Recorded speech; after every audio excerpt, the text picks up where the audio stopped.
the situation in Zimbabwe is at a point where a free show can flop.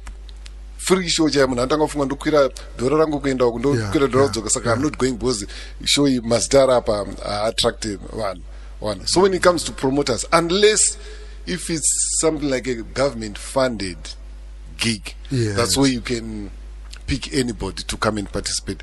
But if it's a show where somebody is using his own money, it means he has to break even. His money is to come back, and for him to be able to break even, the artists that he chooses to perform at the show must be artists who have got names that attract people.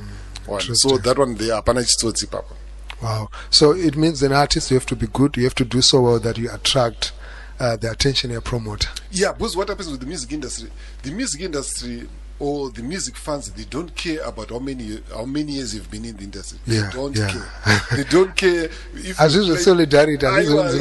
My fans can find on what ruthless my fans, especially in Zimbabwe. Knows that gospel church have no temana matumbo. Gushamsuka Martin's to my fans are ruthless. Zimbabwean music fans are ruthless.